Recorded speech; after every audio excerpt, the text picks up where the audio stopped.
In a world where people live their lives on social media, run by algorithms and shaped by a handful of tech billionaires, Monet argues that there should be an alternative, a European social media. But how? In a recent interview, we asked them about the future of the social media landscape, how algorithms should function, and how their platform would build a community instead of simply hosting one. This is our interview with Monet on Forum Europeum. Hello everyone, this is the newest episode of the Forum European podcast, and today we will talk about social media with Christos, founder of a social media called Monet, and thank you very much for joining us today. Thank you so much for having me, Daniel. Thank you for the initiative of organizing this talk. Thank you. And I would like to begin with the questions. The first one will be an introductory question. So, what was the exact moment when you first had the idea of starting Monet? And what made you think that Europe needs its own social media platform?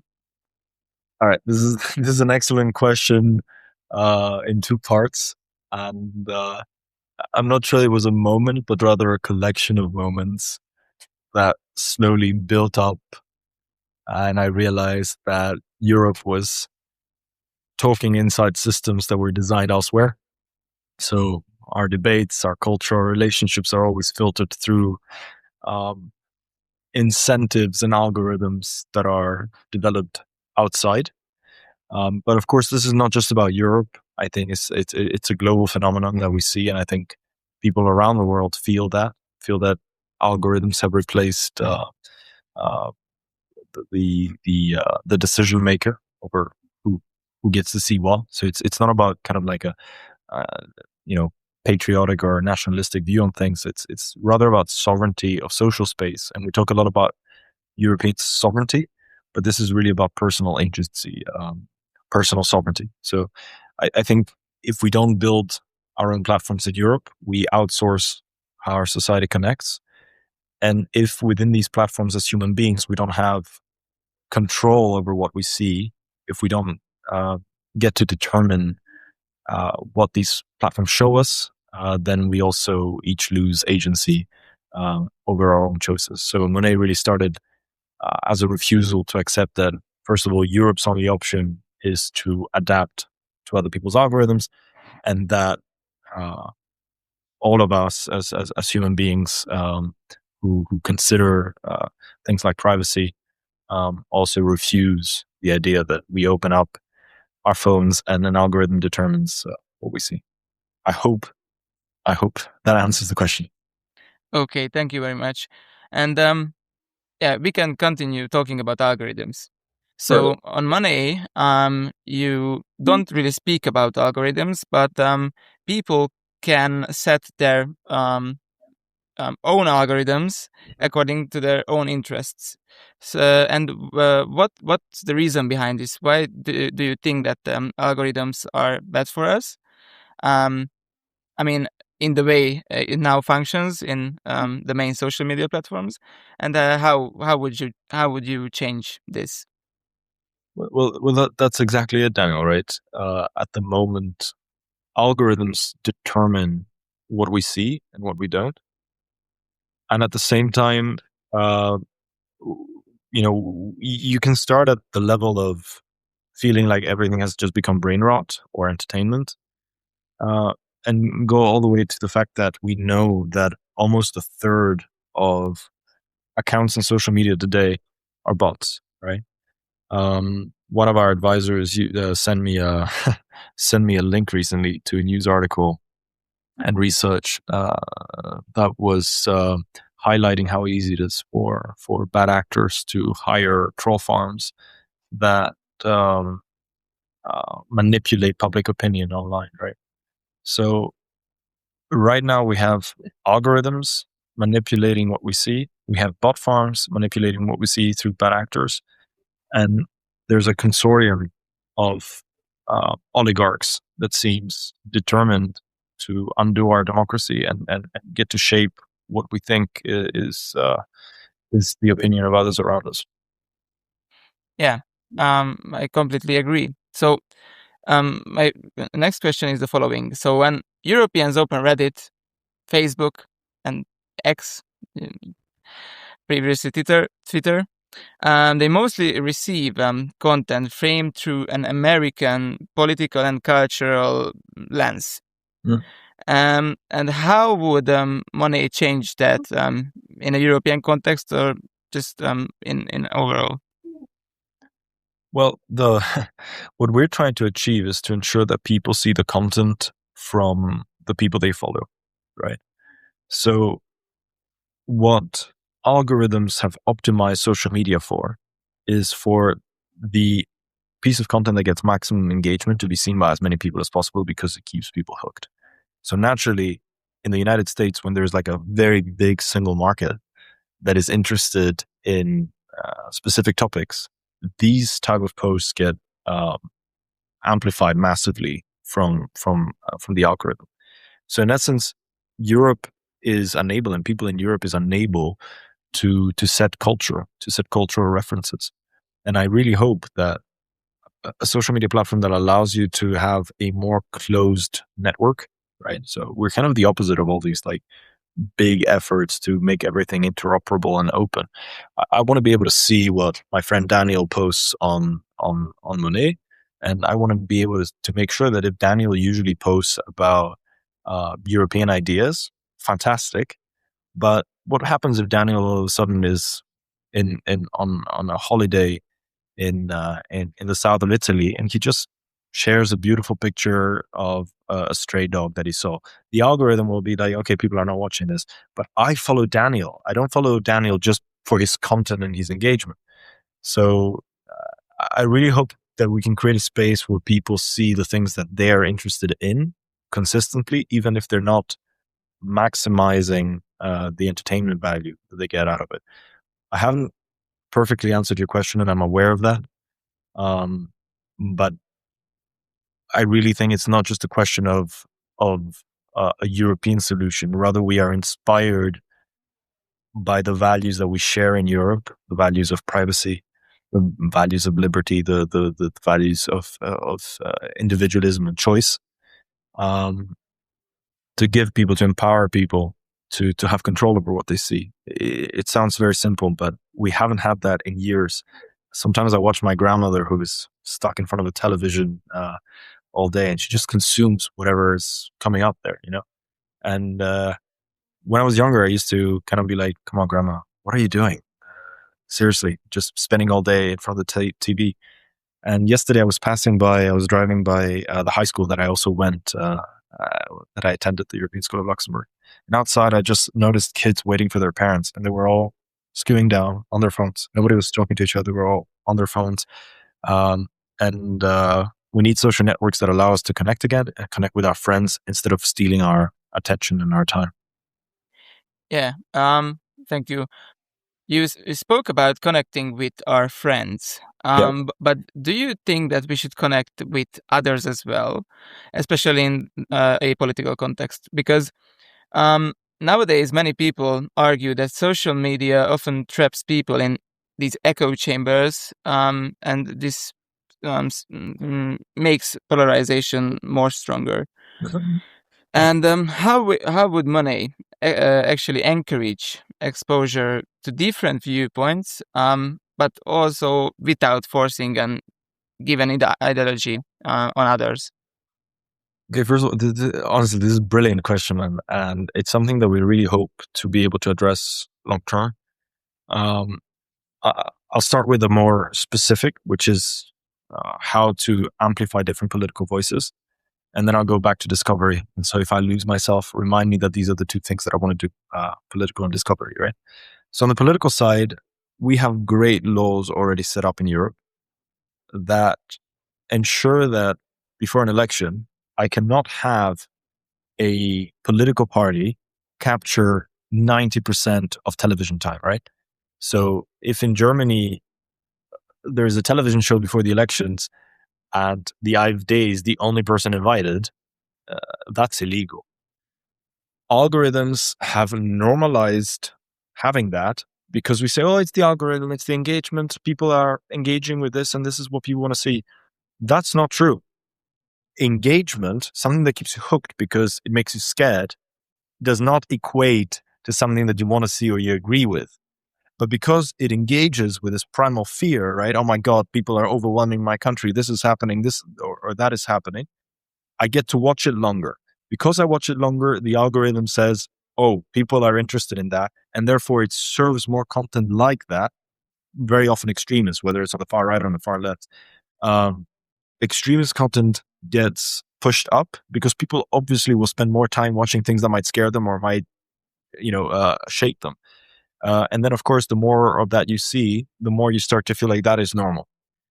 And secondly, in terms of discovery, especially because of what I just said, right? So we want to, sorry, I didn't actually finish that. So essentially what I'm trying to say is like, if you see something from a political party on Monet, I want to make sure in the future, when we scale to the point where we're able to do that, we can identify if there's an election in Germany or an election in Italy or an election in Poland. We'll be able to say, okay, every time there's political content that comes up, the next recommended content must be from all the other political parties. So we need to work with political parties around Europe to ensure that essentially our media laws that are already in shape get upgraded to the social media era. We can only do that if we have our own networks as well that respect the rules and regulations that we set ourselves. Because as we can see right now with X, they can do whatever they want, and we don't have alternatives. So what are we going to do? Ban them? No. The US can do that. The US was able to say to TikTok, either we buy your US operations or we ban you, because they have alternatives. We don't do that. We don't have alternatives. We don't have local alternatives, so we can't do that. So now to answer the discovery part, I don't think it's the job of an algorithm to determine what people want to see. So we want to bring search back. If you want to go watch, and I hope, because of my own personal opinions, but I'm not going to force that on anyone through an algorithm.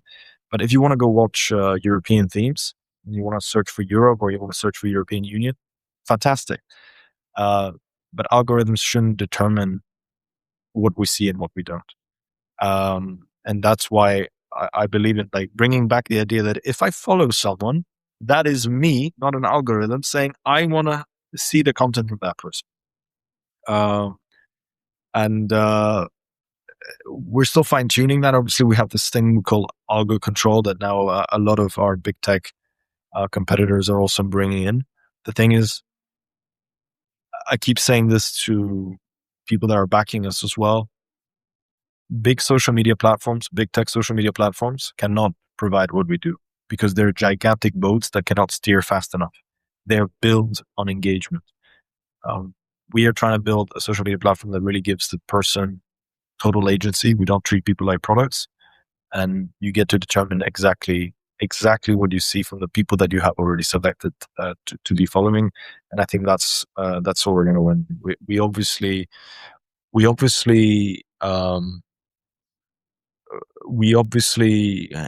are motivated very much for building a solution for Europe and the European sovereignty angle.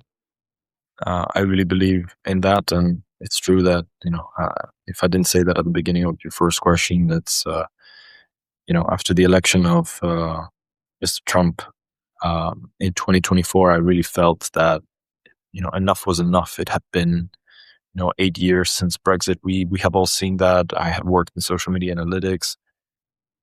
Social media are dangerous, very dangerous, and if not dangerous, they are very powerful. And they are weapons of influence as long as algorithms determine what we see and what we don't. So discovery should be up to, and that'll be the last sentence of that answer. Discovery should be up to the person on the platform and not up to an algorithm. And I really hope that more people will become aware of that issue. Thank you very much. You spoke about danger, and connected to that, I have a bit of a political question, which is also about control. So you spoke about controlling, for example, political parties with these juristical tools. But at the same time, these political messages are coming from ordinary people as well, or bots, as you mentioned. And nowadays, one of the biggest tool of extremism is the so-called dog whistles. When you go to any platform, you will see dog whistles like drinking raw milk. That's a white supremacist dog whistle, for example, or other things, especially connected to Jewish people nowadays. And I think it's very dangerous. And how would you do something against this? Because now, if you go to the comment sections, it's full of these things. Even in our platform, in our comment section, we see this. And I think that there should be a tool to make these things disappear. And what do you think about this? How can we do this?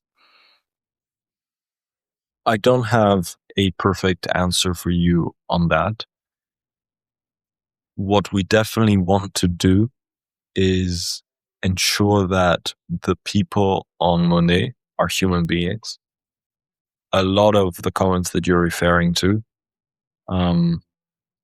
are organized from bad actors who wish to create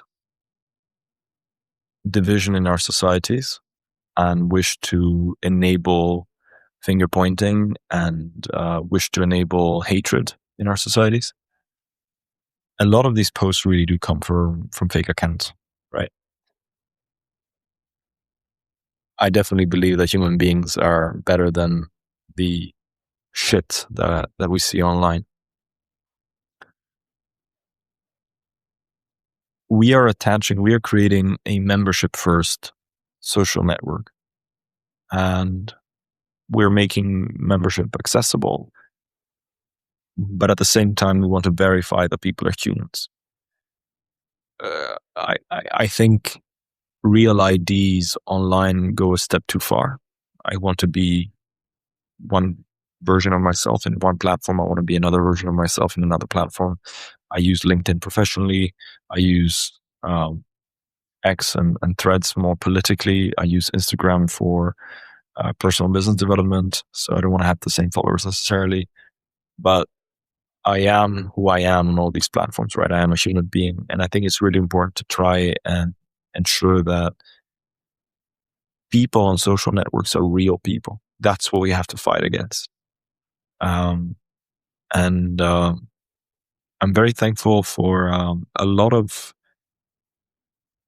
organizations that have been working for the last decade to propose more pro-social design solutions.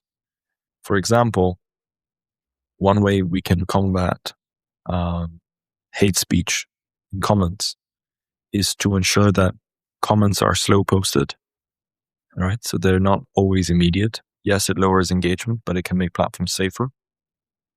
And then another thing we can do is ensure that when comments are posted, they get peer reviewed by your friends, right? Because that's what would happen in a real scenario where you are in a cafe or if you're in a public square.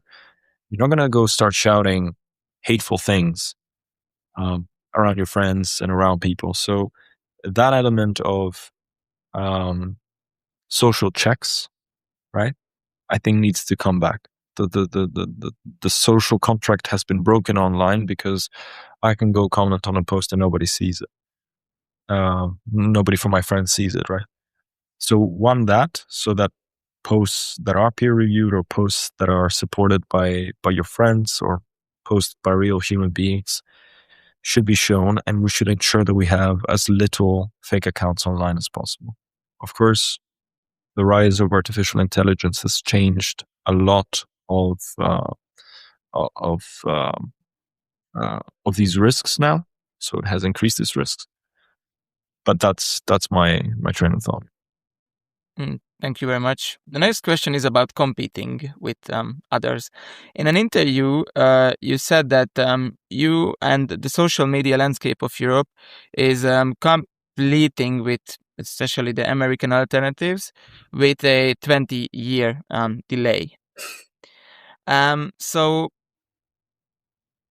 now Europe is entering the social media market almost like 20 years late. We didn't have any social media platforms.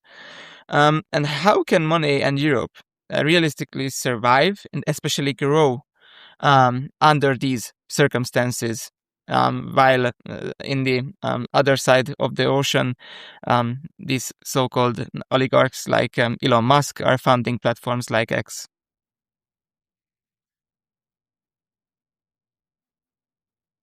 There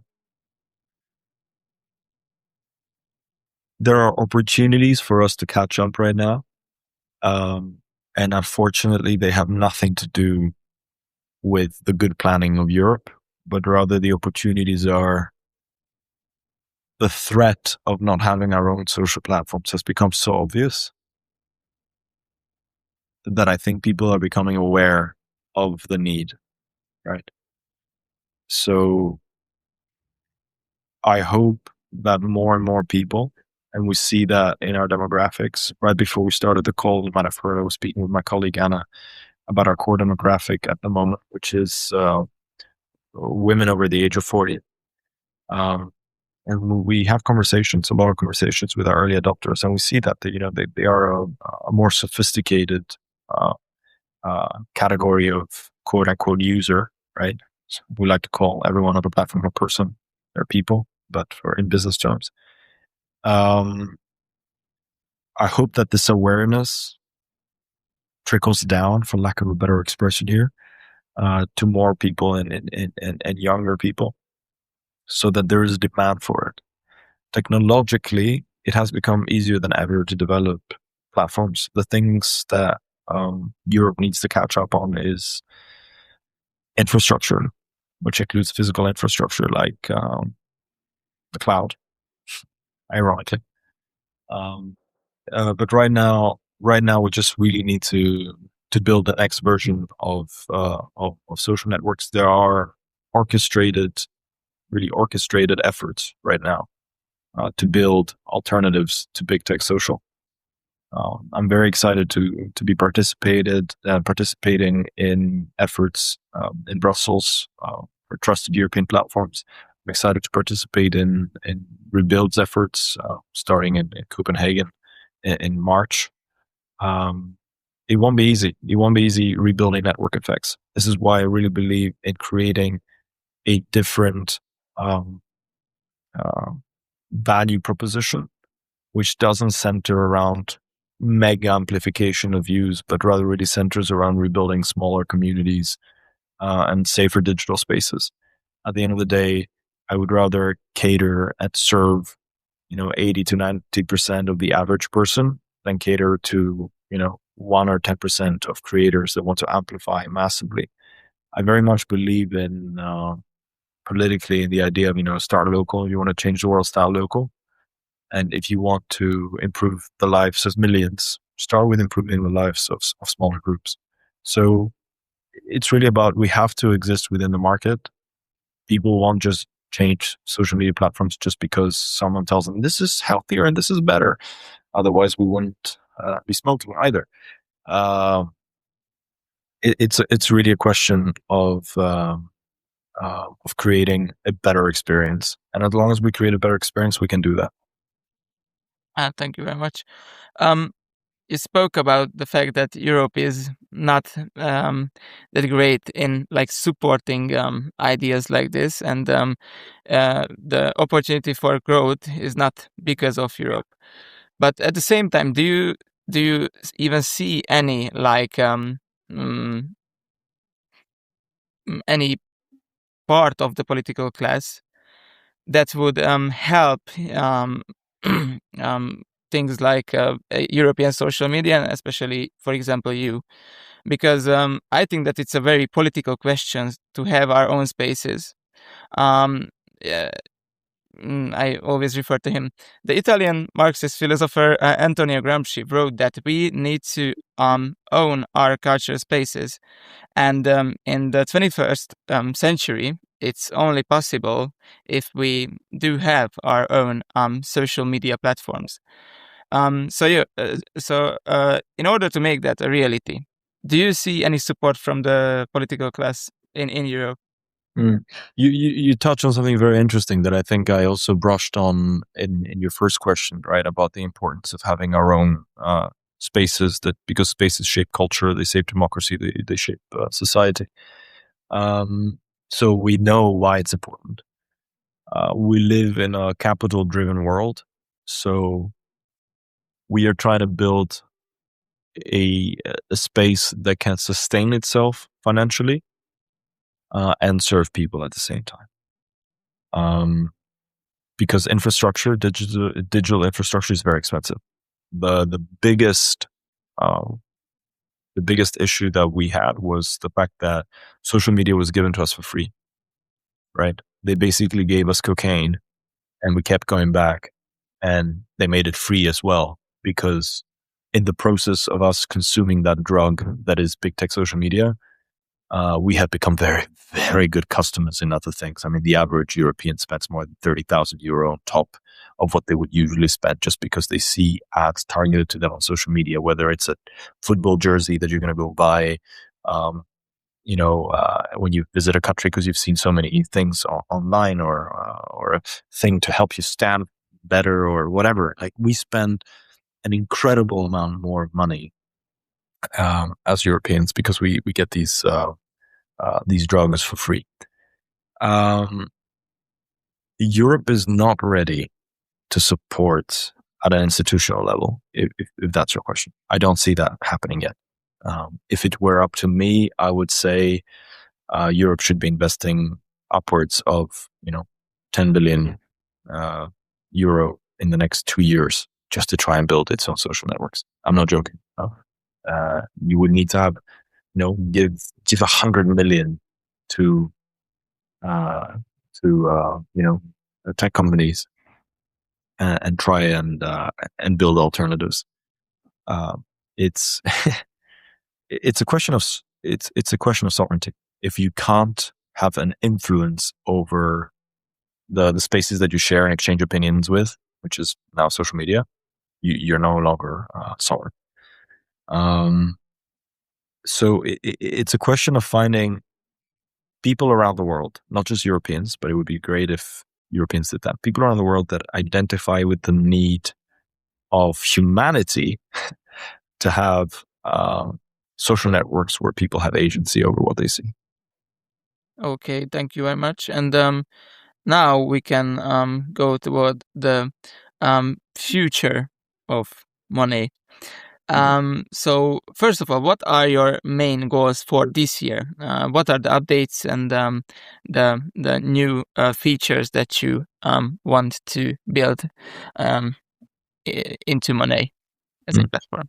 I'll be very happy if in the next 2 quarters, so until June, if I can have a platform that's stable, where it's really easy to find your friends, where it's easy to invite your friends.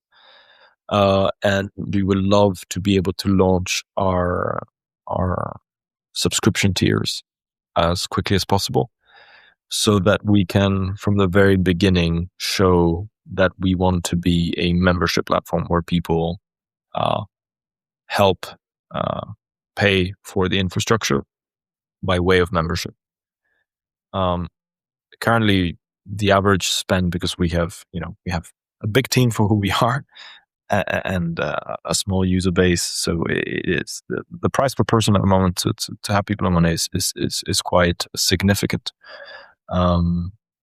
We want to help change that narrative. We want to help change the narrative of this thing has a price. How come that I go to the cafe every morning and I buy a croissant and it costs me more than it costs me every year to be on Instagram? That makes no sense. Why is it that a bottle of water costs 50 cents in most kiosks, but now we're all aware of how water intensive, right, is a single prompt on an AI, but that's free? How make it make sense to me. Why do I have to pay for water when I want to drink it, but when it just gets deployed for me to ask a question on AI, it's free? Who's footing the bill? Somehow we are, and it's going to cost us more. So I guess I want Monet to be part of a generational cultural shift in making people not be products anymore online.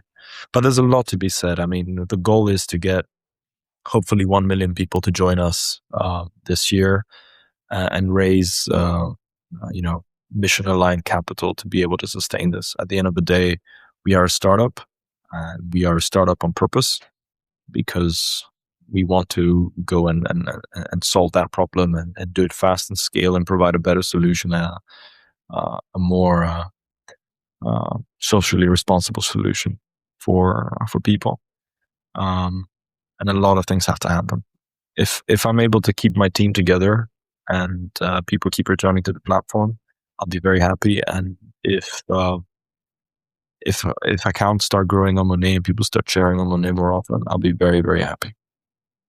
Thank you. And the very last question is the following: with which main American platform, or we can talk about TikTok as well, but it could be bought by the Americans as well at this point. So which is the main platforms that you want to compete with?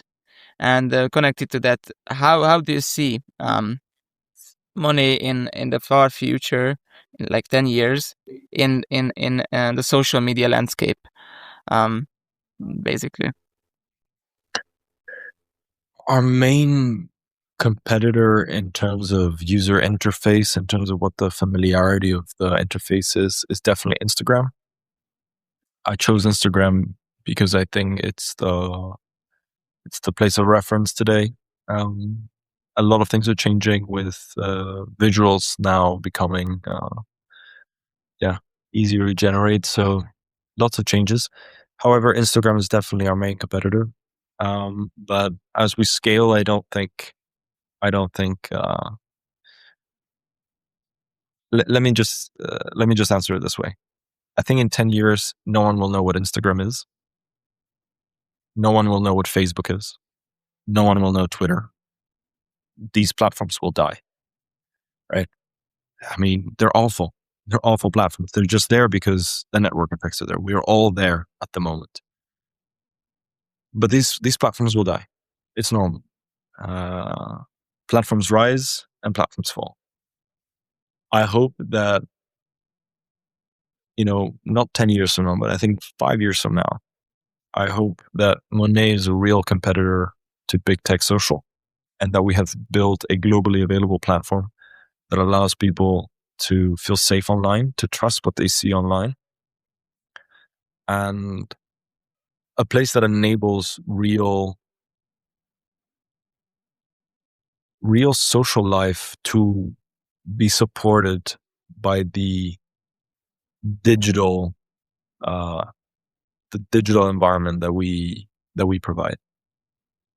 If Instagram and TikTok and Vine and Snapchat and Twitter, if all these platforms were megaphones for seeking attention from millions of people potentially,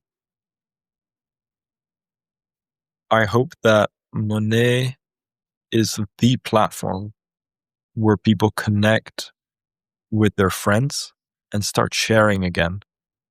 Adam Mosseri of Instagram recently said that the feed is dead. Well, of course the feed is dead. Nobody sees what I post unless I make it super engaging and hello, and here are 3 reasons why and 5 reasons why you're going to watch this. No.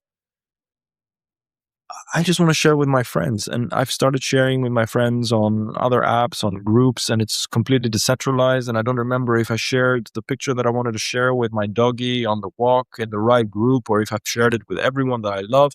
I want to be able to do that on my social media. That's what it was meant to do, but social media became this space where even if I post it, I don't know if my friends will see it because they're just watching brain rot all the time. I'm sure that every day when we open social media, I don't think we make a conscious decision to say, I'm going to open my Instagram now and waste 30 minutes watching random shit. No, we go there because we're like, oh, let's go watch our friends. But then eventually we get sidetracked from all these things. So I hope that, maybe we're not going to have 1 billion people, But if in 5 years from now, Monet has 100 million people actively on the platform that are celebrating, sharing with their friends, and are happy to have a quieter space where they trust that space, that's my goal. That's my goal. My vision of success for Monet is that people trust the platform, trust us as a mission-driven company, and that we are able to support, you know, a different type, a more purposeful type of sharing that enables Europe to have its own space, and that also invites people around the world, whether it be in the United States or in India, to trust that they can be in a space that doesn't constantly profile them, that doesn't, run on their attention, on their engagement, on stealing their sleep. I grew up in a different world. I grew up in a world where I didn't have to fight for engagement all the time. I was playing with my friends after school.